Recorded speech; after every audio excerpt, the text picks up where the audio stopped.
Ah, the question. It hangs in the air, a phantom weight, a silent decree. How much money do you really need to retire and be free? The words themselves echo like a forgotten prophecy, whispering through the corridors of our ambition, our toil, our very existence. For years, decades perhaps, we have been told a story, a carefully crafted narrative, spun from the threads of societal expectation and perhaps a touch of illusion. This story, it paints a vivid picture, doesn't it? A sun-drenched vista, the gentle lapping of waves, perhaps a hammock swaying softly, and crucially, a substantial, almost mythical pile of currency. This, we are led to believe, is freedom. Retirement, the grand reward, the moment when at last our lives truly begin. But what if that shimmering mirage, that promised land on the horizon, was nothing more than another stage? A different kind of performance with a new set of unspoken rules? Imagine, if you will, the athlete pushing their body to the absolute limit, the roar of the crowd, the blinding lights, the taste of fleeting victory, and then the whistle blows. The game is over.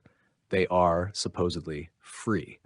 But what remains often is a profound emptiness, a void where the adrenaline once surged, a silence where the cheers once erupted. Um, the system, as they call it, this intricate web of work, production, and consumption, it conditions us, doesn't it?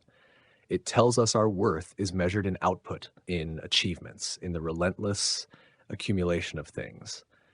And retirement, in this framework, is presented as the ultimate escape, the moment we are finally deemed worthy of rest.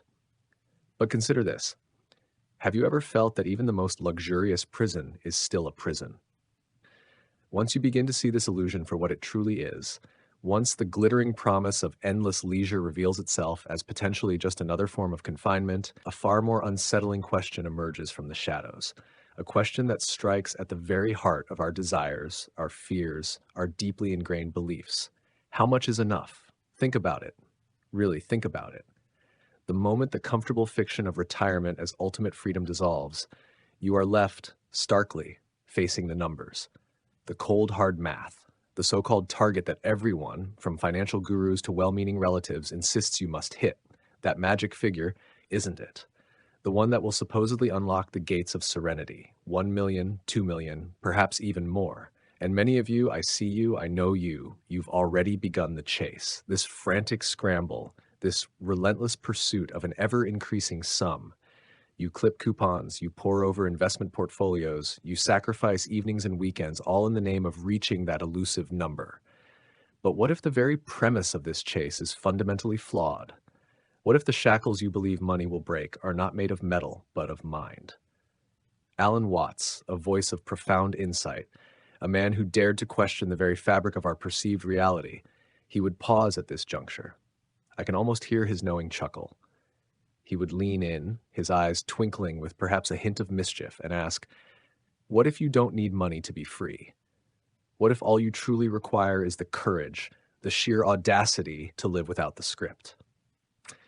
Because that, my friends, that is what this whole endeavor often boils down to. A script meticulously written by forces beyond our immediate awareness. A script that dictates that your very right to breathe, to exist, to feel the warmth of the sun on your face must be earned. That peace, that genuine, unadulterated tranquility comes after the mortgage is paid, after the children are through college, after the magic number is reached. That aliveness, that vibrant, pulsating connection to the present moment is presented as conditional. And so you chase the number. Not because deep down you harbor an insatiable love for mere digits on a screen, but because beneath the surface there lurks a primal fear, a terror of what might happen, what might be lost, if that safety net, that financial cushion, is not sufficiently plump. But here lies a profound and often unacknowledged truth. The problem isn't how much you have. The problem resides in what you think you need it for. Most people, they don't truly desire vast, overflowing wealth. What they yearn for, what they desperately crave, is safety. Permission to simply be. Permission to step off the relentless treadmill of performance. Permission to silence the nagging voice that constantly urges them to optimize. Permission to finally drop the pretense that they are somehow okay living a life that feels fundamentally unfulfilling. You believe you are chasing freedom. But what if what you are truly pursuing with every fiber of your being is simply relief? Relief from the pressure, the anxiety, the quiet desperation that gnaws away at your inner peace. And perhaps, just perhaps, the only thing standing between you and the life you long for is not a deficit in your bank account, but a deeply ingrained belief, the insidious notion that you need more before you're allowed to truly live. You see, the lie was never just about retirement. It was about what retirement represented: a finish line, a mythical someday, the day when everything would finally make sense, the day when you'd be granted permission to simply rest, to breathe deeply without the weight of obligation pressing down, to feel genuine, unburdened joy without the nagging whisper of guilt. For decades, you were sold a seductive fantasy, the notion that life is a journey with a clearly defined destination, that if you just worked hard enough, sacrificed long enough, and followed the meticulously laid out plan carefully enough, you would eventually arrive. And when you did, then and only then would you truly live. Subscribe to the channel, follow along to explore the fascinating truths around this topic, and break free from the illusions that bind us. But Alan Watts, his voice, a gentle yet persistent tremor through the landscape of conventional thought, he shattered that comforting but ultimately limiting idea. Life, he reminded us with a clarity that cuts through the noise, is not a journey with a predetermined destination. The very purpose, the fundamental reason for our fleeting and precious existence, is simply to be alive. Not someday, not later, not after the final financial milestone has been triumphantly conquered. The tragedy, he implied, lies in perpetually postponing the very act of living. Now, the problem, as he so astutely observed, is that our brains, our very neural pathways, have been meticulously trained to inhabit this state of not yet.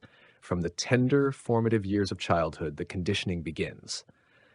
Study hard, we are told relentlessly, so that you can get into a good school.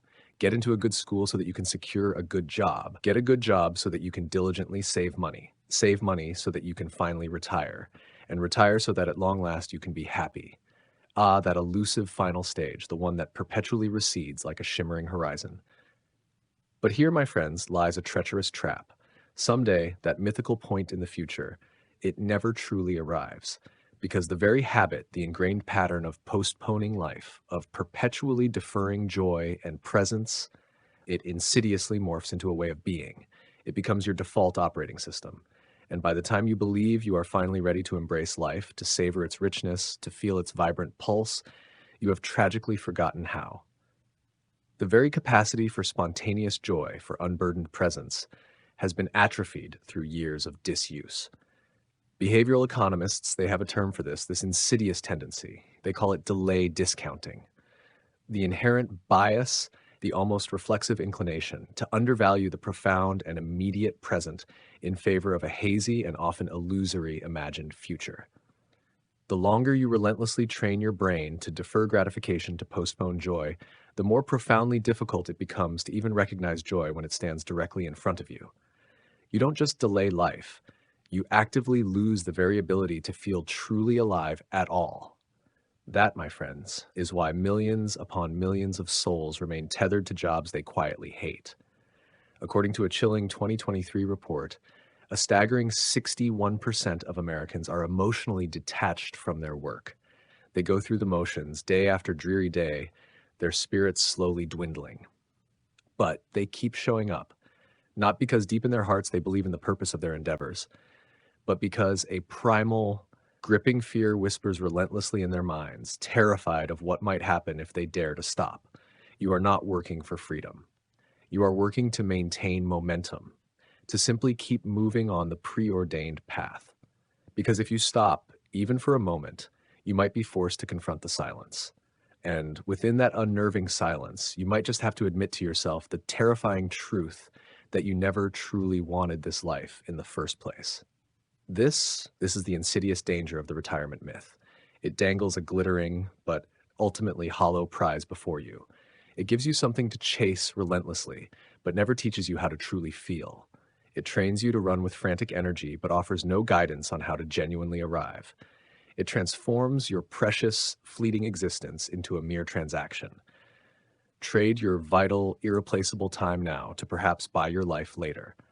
But Watts, his wisdom, a beacon in the fog, reminds us with unwavering clarity, You cannot buy aliveness. You cannot earn it through relentless suffering. You cannot stockpile it like some form of financial security. Life, my friends, is happening right now. Whether you are consciously present for its unfolding or lost in the labyrinth of future anxieties and past regrets, life relentlessly flows. And the longer you foolishly tell yourself, I'll enjoy it later, the more that elusive later becomes a mere ghost. A phantom you chase in endless circles, never quite able to grasp its ephemeral form. So ask yourself honestly, what are you truly running from?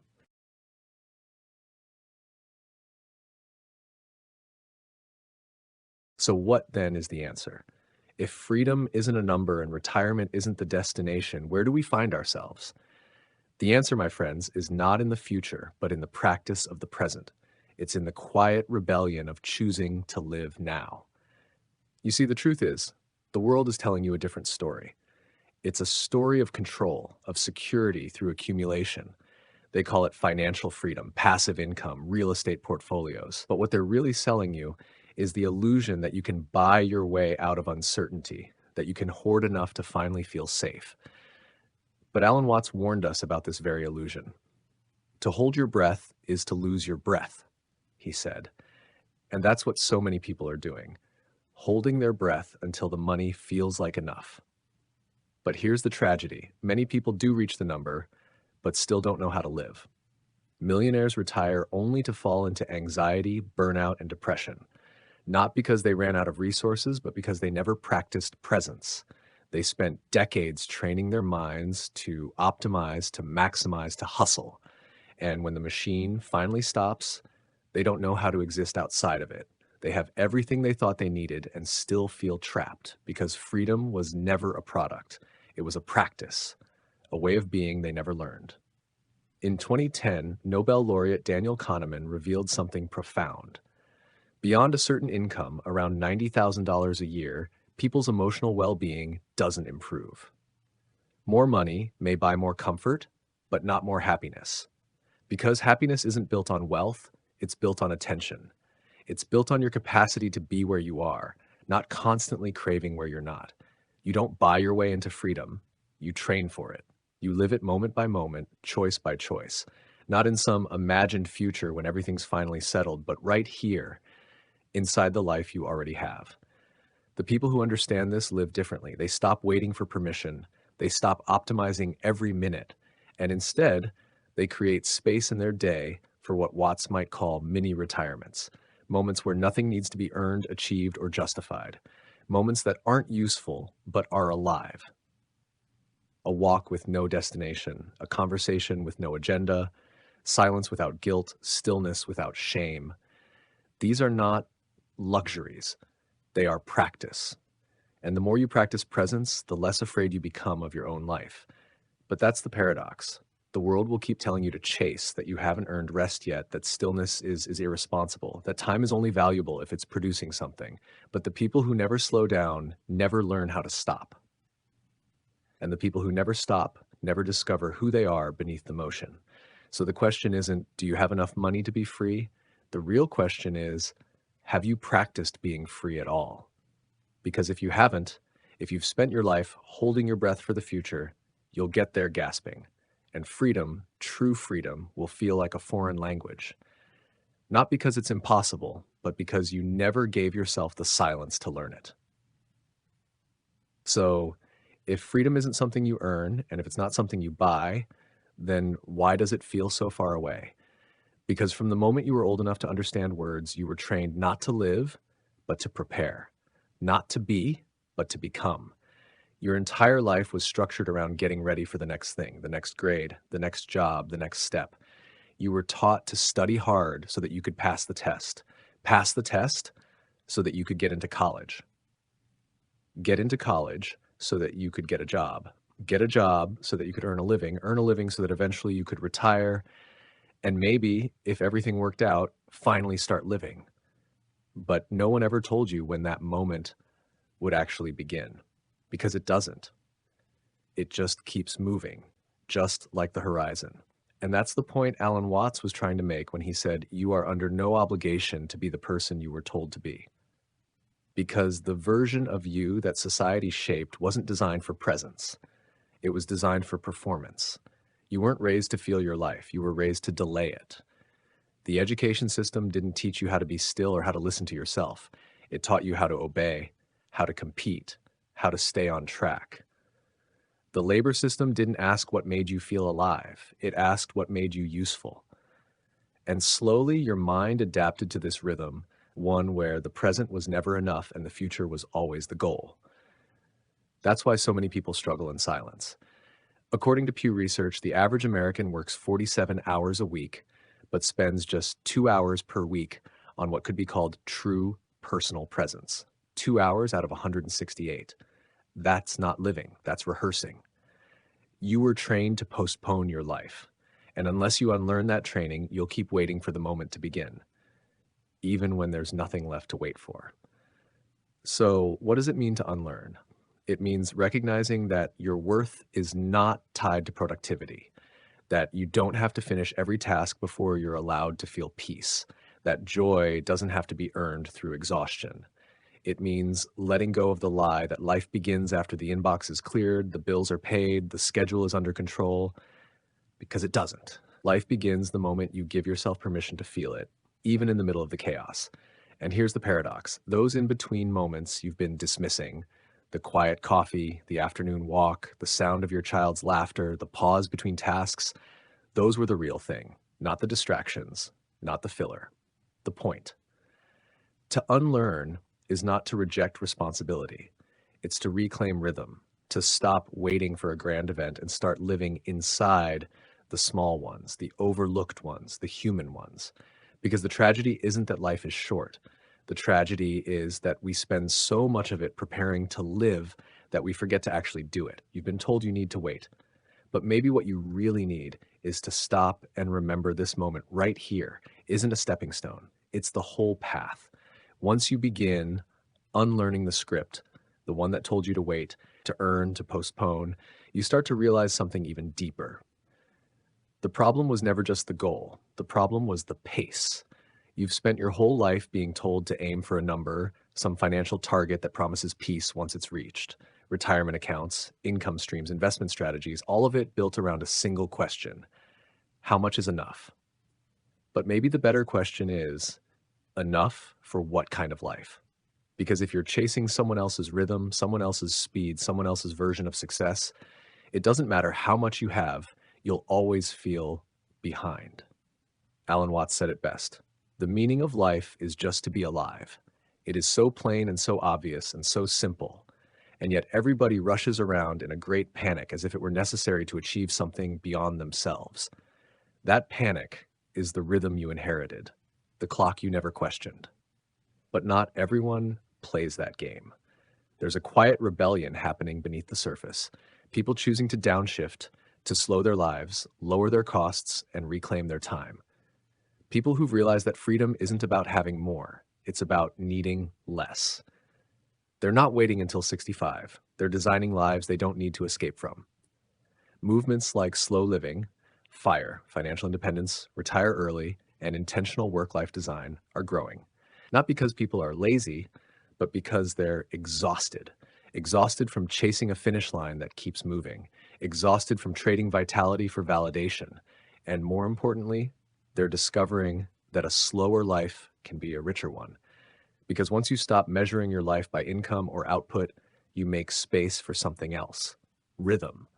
Not the tempo of the economy, not the calendar of your boss, but your rhythm, the one that listens to your energy, your curiosity, your body, your soul. So no, you don't need a number. You need a rhythm that values presence over performance, depth over speed, stillness over stimulation. A rhythm that lets you spend more time being human and less time proving your worth. And no, it doesn't always look impressive on paper. It might mean earning less, consuming less, saying no more often. But in that space, something rare begins to grow. Alignment.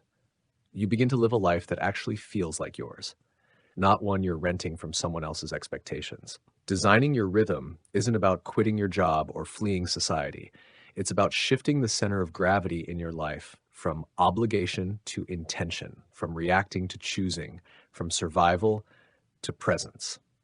And maybe for the first time, you stop asking, how much do I need to be free? And start asking, how do I want to feel while I'm alive? Because in the end, it's not about retiring from the world. It's about retiring from the rhythm that never belonged to you, the one that made you rush past yourself in pursuit of something you didn't even choose.